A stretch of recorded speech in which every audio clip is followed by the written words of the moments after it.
I get it, you spend hours scrolling through endless projector screen listings. Picture a massive 150-inch image filling your living room, and then you wonder if the screen will actually look as sleek as the glossy photos promise. The worst part is when the screen you finally buy looks perfect on paper, but when you pull the cord or press the remote, it either won't sit flush, the picture looks washed out, or the whole thing sticks out like an ugly piece of furniture.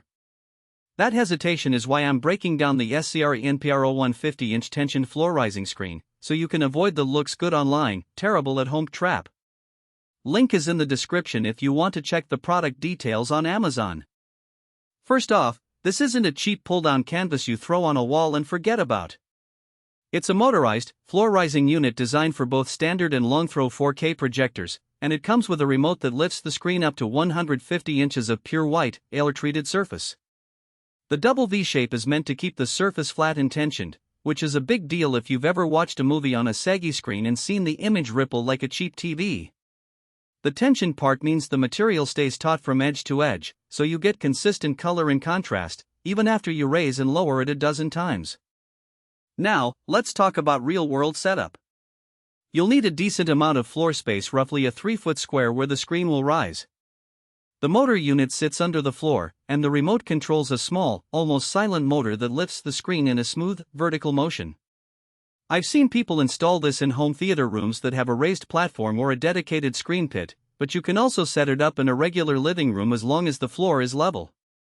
The instructions are fairly detailed, and most installers I've spoken to say the wiring is straightforward: a power outlet, a short cable to the motor, and you're good. The only hidden trade-off is that you do need to plan for that floor footprint. If you're in a tight studio apartment, you'll be sacrificing a bit of usable floor space. If you're a serious home theater fan who already owns a 4K projector and wants a clean-look room that hides the screen when you're not watching, this is a solid match. The ALR coating is especially useful in rooms that can't be completely darkened. I've tested a similar ALR screen in a room with ambient light from a window, and the picture retained deep blacks and vibrant colors without the typical washout you see on standard white screens.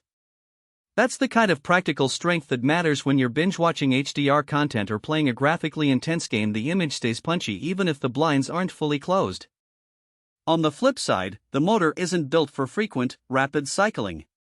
If you plan to raise and lower the screen every few minutes, say, for a classroom or a conference room where presentations change every half hour, you might notice the motor humming a bit louder after a while, and the warranty could become a point of contention if it starts to falter.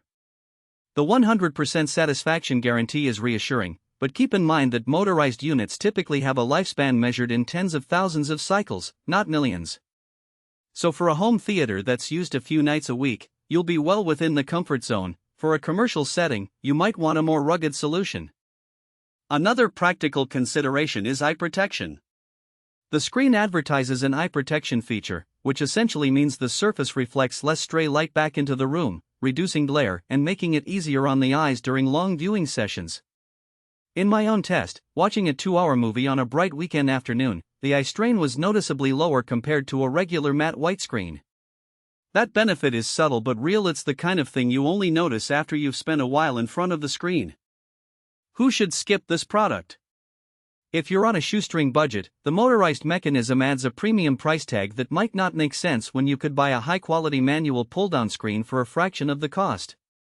Renters should also think twice because the floor-rising unit requires a permanent cut or a built-in recess, which could be a hassle to reverse when you move out. Finally, if your room is smaller than 12 feet deep, the long-throw compatibility might force you into a projector setup that's less than ideal, resulting in a compromised image size or the need for a more expensive short-throw projector. For the right buyer, the value comes from the combination of a large, tension surface, the ALR coating, and the clean room aesthetic of a floor-rising design. You get a screen that looks like a piece.